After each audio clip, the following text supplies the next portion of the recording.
عمارت کدہ میں جو کہانی میں آپ کے لیے لے کر آئی ہوں اس کا عنوان ہے سونے کی ڈلیاں۔ اس کے مصنف ہیں ڈاکٹر سید زاہد علی۔ نیاز احمد خان کی ایسی جاذب نظر شخصیت تھی جو آسانی سے فراموش نہیں کی جا سکتی تھی۔ دسمبر سن 1947 میں بہاولپور کے محلہ عام خاص میں کہیں رہتے تھے۔ آتے جاتے دن میں ایک آدھ مرتبہ سلام دعا ہو جاتی، پھر اچانک نظر آنا بند ہو گئے۔ بات آئی گئی ہو گئی۔ میں بسلسلہ تعلیم سن 1951 میں کراچی چلا گیا اور ڈاؤ میڈیکل کالج میں میرا داخلہ ہو گیا۔ ایک دن سول ہسپتال کراچی میں نیاز احمد خان سے مڈبھیڑ ہو گئی۔ پھر کیا تھا، گلے سے ہی نہیں لگایا بلکہ خوب کلیجے سے چمٹایا جیسے صدیوں کے بعد بچھڑے ملے ہو۔ حال احوال پوچھا۔ جب انہیں یہ معلوم ہوا کہ میں نے میڈیکل کالج میں داخلہ لے رکھا ہے تو بہت خوش ہوئے، کیونکہ اس زمانے میں شاذ ہی میڈیکل میں لڑکوں کو داخلہ ملتا تھا۔ وہ میرے ساتھ پاکستان چوک میں مٹھا رام ہاسٹل آئے جہاں میں رہتا تھا، پھر اپنے گھر کا پتہ لکھ کر دیا۔ چلتے ہوئے بہت اصرار کیا کہ میں ان کے گھر ضرور آؤں۔ اس زمانے میں ہفتہ وار تعطیل اتوار کو ہوا کرتی تھی۔ اس دن شام کو میس بند ہوتا تھا۔ ہم لوگ بالعموم اتوار کی شام کسی جان پہچان والے کے ہاں چلے جاتے، مل بھی لیتے اور کچھ کھا پی لیتے۔ اگلے اتوار کی شام کو نیاز احمد خان کا پتہ لے کر جمشید روڈ کی بس پر سوار ہو گئے۔ عامل کالونی نمبر 2 میں کوٹھی کا نمبر ڈھونڈ لیا۔ اس زمانے میں کراچی کا یہ بہترین علاقہ تھا۔ یہ ایک بہت عالی شان کوٹھی تھی۔ گھنٹی کے بٹن پر انگلی رکھ کر دبایا۔ قدر توقف کے بعد ایک خوش شکل، سرخی پاؤڈر سے آراستہ، درمیانہ قد، گٹھے ہوئے جسم کی لڑکی نے دروازہ کھولا۔ میں نے جب اپنا نام بتایا تو اس نے اشارے سے اندر بلا لیا۔ دوسری گھڑی ایک فلک شگاف نعرہ سنائی دیا، یار ڈاکٹر اندر آ جاؤ۔ سامنے نفیس ڈرائنگ روم میں نیاز احمد خان ماں ان محترمہ کے دیدہ دل فرش راہ کیے نظر آئے۔ یاد نہیں انہوں نے اس لڑکی کو کیا کہہ کر بلایا، بہرحال جلد ہی معلوم ہو گیا کہ وہ ان کی بیوی تھی۔ عمر کا یہ تفاوت دیکھ کر میں حیران رہ گیا۔ اس کے بعد تقریباً ہر اتوار کی شام وہاں گزرنے لگی۔ ہمیں تو اتوار کی شام باہر گزارنے کی عادت ہو گئی تھی۔ رات گئے تک نیاز احمد خان سے جملہ امور پر تبادلہ خیال ہوتا رہتا اور واپسی میں میاں بیوی مجھے ہاسٹل پہنچا دیتے۔ کبھی میں نے یا انہوں نے خانگی امور پر گفتگو نہیں کی، گو مجھے یہ بات کھٹکتی رہی کہ گھر میں کوئی اور شخص نہیں ہے۔ ایک دن وہ کار میں ہاسٹل آ گئے، بیگم بھی ساتھ تھی۔ بولے کہ کل شام کا کھانا ان کے ساتھ کھانا ہے، کیونکہ رات کو ان کا بیٹا لندن سے آ رہا ہے۔ اس زمانے میں لندن ایسا نہیں تھا جیسا آج کل ہے کہ ہر نتھو پتھو لندن جا رہا ہے۔ صرف بڑے آدمی لندن جاتے تھے اور یہ بھی اعزاز تھا کہ کسی لندن پلٹ آدمی سے گفتگو کی جائے۔ اگلے دن شام کو ان کے بیٹے محمود خان سے ملاقات ہوئی۔ یہ 24-25 سال کا نوجوان تھا اور لندن میں کسی شپنگ کمپنی میں ملازم تھا، اور وہیں کسی انگریز لڑکی سے شادی کر رکھی تھی جو اس کے ہمراہ لندن میں رہتی تھی۔ کھانے کے بعد رات گئے تک خوشگوار نشست رہی۔ اگلے چند ہفتے میں ان کے گھر قصداً نہ گیا۔ 15-20 دن کے بعد جو ان کے مکان پر گیا تو اندر سے زور زور سے بولنے کی آوازیں آ رہی تھیں جیسے جھگڑا ہو رہا ہو۔ میں چونکہ اب تک بغیر اطلاع اندر چلے جانے کا عادی ہو چکا تھا، لہٰذا اندر چلا گیا۔ محمود احمد ایک صوفے پر بیٹھے تھے، سامنے والے صوفے پر نیاز احمد خان اور ان کی بیوی بیٹھی تھی۔ ان کے درمیان قالین پر ایک نوجوان 18-19 سال کا پتلون کی جیبوں میں ہاتھ ڈالے ٹہل رہا تھا۔ نیاز احمد نے روندی ہوئی آواز میں میرا استقبال کیا۔ میں بھی یہ کیفیت دیکھ کر چپکا بیٹھ گیا۔ در حقیقت مجھے اس وقت یہاں آنے میں کوفت محسوس ہو رہی تھی۔ محمود احمد اور بیگم صاحبہ اٹھ کر اندر چلے گئے۔ نیاز احمد خان نے نوجوان سے یہ کہہ کر میرا تعارف کرایا کہ یہ ان کا چھوٹا بیٹا وقار احمد خان ہے، جو آکسفورڈ میں تعلیم حاصل کر رہا ہے۔ یہ لڑکا باپ کی طرح ہنسمکھ اور ملنسار ثابت ہوا۔ پہلی ملاقات میں شاید ہم عمر ہونے کی وجہ سے دوستی ہو گئی۔ اس کے بعد جب بھی وہ کراچی آیا مجھے ہاسٹل میں خود ملنے آتا۔ اس کی زبانی بہت سی باتیں معلوم ہوئیں کہ وہ سب 3 بھائی اور ایک بہن ہیں۔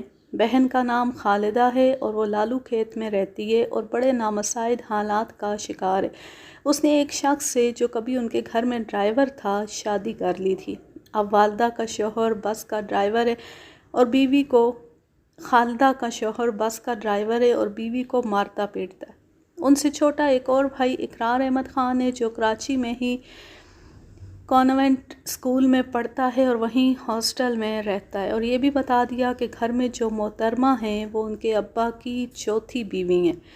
نیاز احمد خان کا دستور تھا کہ وہ تیسرے چوتھے روز مٹھا رام ہاسٹل میرے پاس اپنی سیاہ فورڈ کار میں آتے اور ہاسٹل کے چوبی فرش پر شان بے نیازی سے چلتے ہوئے میرے دروازے پر اپنے پائپ سے 2 مرتبہ کھٹ کھٹ کرتے اور دروازہ کھول کر اپنے فیلٹ کو ذرا اونچا کر کے سلام کرتے ہوئے کمرے میں داخل ہو جاتے۔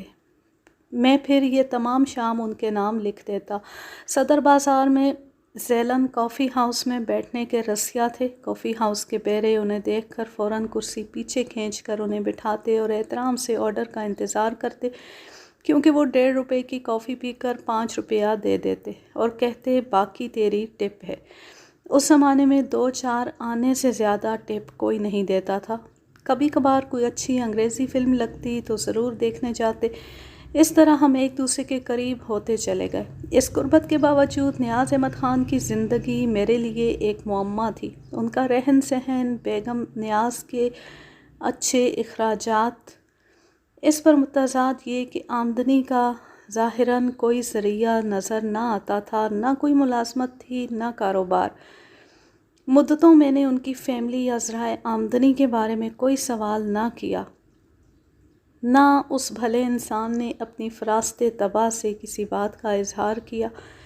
مجھے یاد نہیں نہ معلوم کس موضوع پر بات ہو رہی تھی کہ میرے منہ سے نکل گیا کہ خان صاحب آپ 2 تو آدمی ہیں، اتنی بڑی کوٹھی ہے، اوپر کا حصہ آپ کرائے پر کیوں نہیں دے دیتے؟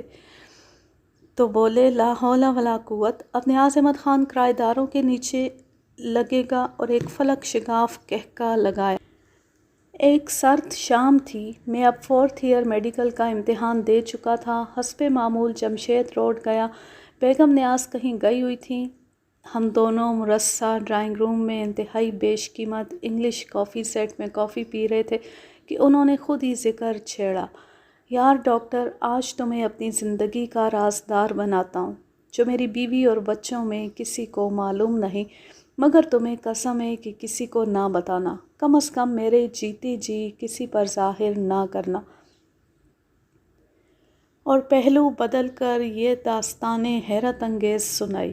میں دریا آباد، جہاں کے عبد الماجد دریابادی مشہور ہیں، ایک انتہائی غریب مفلوق الحال گھرانے میں پیدا ہوا۔ بڑا دینی ماحول تھا۔ کوئی بچہ ہمارے گھرانوں میں ایسا نہ تھا جو قرآن کا حافظ نہ ہو۔ میں نے بھی قرآن حفظ کیا تھا، پھر 7ویں کلاس تک پڑھا۔ 16 برس کی عمر میں ماں باپ دونوں ہی اللہ کو پیارے ہو گئے۔ تب معلوم ہوا کہ گھر بھی اپنا نہ تھا۔ تب میں اپنی ایک رشتے کی خالہ کے پاس جو قصبہ 4 باغ لکھنؤ کے نواں میں رہتی تھیں چلا آیا۔ یہاں سے لکھنؤ 4-5 میل تھا۔ خالہ روٹی تو دے دیتی تھی مگر تمام دن گالیاں کوسنے دیتی تھی۔ میرا نام نیاز لکھنؤ رکھا ہوا تھا۔ تب میں نے یہ طریقہ استعمال کیا کہ رات گاہے گھر میں گھستا اور منہ اندھیرے لکھنؤ کی طرف چل دیتا۔ راستے میں ایک کنویں پر منہ دھوتا، کبھی کبھی کپڑے بھی دھو لیتا۔ تمام دن امین آباد، کیسر گنج کی سڑکوں کی خاک چھانتا، کبھی تپتی دھوپ میں بیلی گارد کے درختوں کے نیچے آرام کرتا۔ 2-4 آنے مزدوری مل جاتی تو روٹی کھا لیتا، ورنہ اللہ اللہ کرتا۔ واپس 4 بجے آ جاتا۔ جس بھڑ بھونجے کے تندور سے روٹی کھاتا تھا وہ سرکاری دفاتر کے قریب تھا۔ وہاں ایک بھلا مانس بھی آتا تھا۔ آہستہ آہستہ دعا سلام ہو گئی۔ یہ غالباً سن 1921 کا ذکر ہے۔ اس زمانے میں مڈل تک تعلیم اچھی خاصی ہوتی تھی۔ میں نے جب اسے اپنا دکھڑا سنایا تو وہ بہت پریشان ہو گیا۔ دوسرے دن وہ مجھے اپنے دفتر لے گیا۔ یہ PWD کا دفتر تھا۔ کسی بڑے بابو کے سامنے مجھے پیش کیا اور بولا، صاحب یہ وہی لڑکا ہے، مڈل تک تعلیم یافتہ ہے۔ قصہ کوتاہ 2 دن بعد مجھے ٹریسر اسسٹنٹ کی نوکری مل گئی۔ میں نے خالہ کے گھر کسی کو نہ بتایا، چپ چاپ نوکری کرتا رہا، بلکہ اس کی بیٹی طاہرہ سے بھی چھپایا۔ جب پہلے مہینے بعد مجھے بھر مٹھی 8 روپے ملے تو مجھے پہلی دفعہ اپنے اندر زندگی کا احساس ہوا۔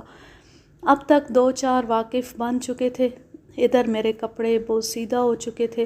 خالہ کی جلی کٹی باتوں نے میرا جینا اجیرن کر دیا تھا۔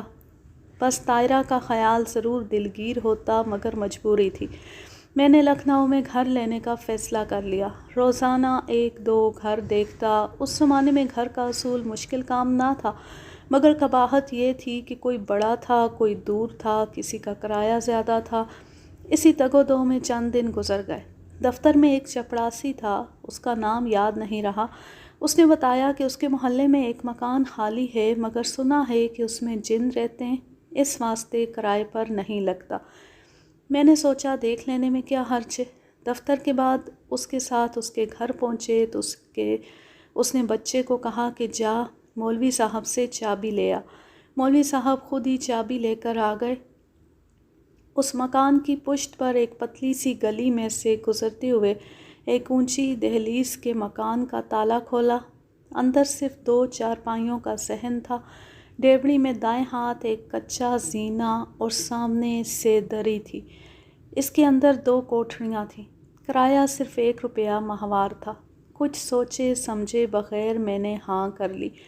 مولوی صاحب شفقت سے بولے، بیٹا اس مکان میں جن رہتے ہیں، تم پریشان نہ ہونا، وہ تمہیں کچھ نہ کہیں گے، بس دائیں ہاتھ کی کوٹھری میں تم نہ جانا، 1 کوٹھری تمہارے لیے بہت ہے، اکیلے تو آدمی ہو، اور ہاں روز سورہ جن کی تلاوت کرتے رہنا۔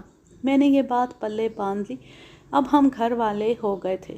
4 روپے میں چارپائی، بستر، کچھ برتن، لالٹین وغیرہ خرید لی اور 3 روپے میں تنور والی کو دے کر صبح شام کی روٹی کا ٹھیکہ دے دیا، جو اس نے بخوشی قبول کر لیا۔ آرام سے ایک کمرے میں رہائش رکھ لی اور دوسرے کمرے کی جانب کبھی رخ نہ کیا۔ سرے شام آ جاتا، مغرب و عشاء کی نمازیں گھر پر پڑھتا۔ تلاوت قرآن کا میں اس زمانے میں بہت رسیا تھا۔ 4 باغ سے لکھنؤ پیدل آتے جاتے 1.5-2 پارے آرام سے پڑھ لیتا تھا۔ یہاں بھی مغرب سے عشاء تک یہی سلسلہ جاری رہتا اور رات کو 11 مرتبہ سورہ جن پڑھ کر دم کر کے سو جاتا۔ بڑے آرام سے وقت گزرتا رہا۔ مجھے اچھی طرح یاد ہے کہ گلابی جاڑے کی ایک شام تھی۔ مغرب کی اذان کی آواز آئی تو میں نے وضو کیا اور چٹائی کے مصلے پر کھڑا ہوا تو مجھے احساس ہوا گھر میں چلنے پھرنے کی آہٹ ہو رہی ہے۔ جیسی میں نے نیت باندھی تو واضح یقین ہو گیا کہ میرے پیچھے کوئی ہے جو میرے ساتھ قیام میں ہے۔ اسی طرح رکوع و سجود میں بھی یہ احساس برقرار رہا۔ سلام پھیرتے وقت میں کن اکھیوں سے دیکھ رہا تھا، مجھے سفید چادر پشت پر نظر آئی جس پر کم از کم 2 زیرو ضرور تھے۔ جب بائیں جانب سلام پھیرا تو مڑ کر دیکھا، وہاں کوئی نہ تھا۔ میں نے بمشکل خود کو سنبھالا، لالٹین جلائی اور دعا مانگ کر قرآن شریف لے کر بیٹھ گیا۔ وقت گزرتا رہا، حالات بدلتے رہے۔ اب میں نے کچھ پس انداز کرنا شروع کر دیا تھا۔ دفتر میں بابو جی کچھ پرائیویٹ ٹریسنگ کا کام لے آتے اور مجھے 2-3 آنے مل جاتے۔ اس طرح مجھے 15-16 روپیہ تنخواہ کے علاوہ مل جاتے تھے۔ میرا گزارا بہت اچھا ہو رہا تھا، مگر انسان کی ہوس ہمیشہ خوب سے خوب تر کی تلاش میں رہتی ہے۔ اب مجھے اور کمانے کی دھن سوار تھی کہ جلد امیر بن جاؤں۔ اب تو یہ بات کھل کر سامنے آ چکی تھی کہ مغرب اور عشاء کے علاوہ فجر کی نمازوں میں میرے ساتھ کم از کم 2-3 افراد ضرور مقتدی ہوتے ہیں جو سلام پھیرتے ہی اوجھل ہو جاتے ہیں۔ ایک شام عجیب واقعہ ہوا۔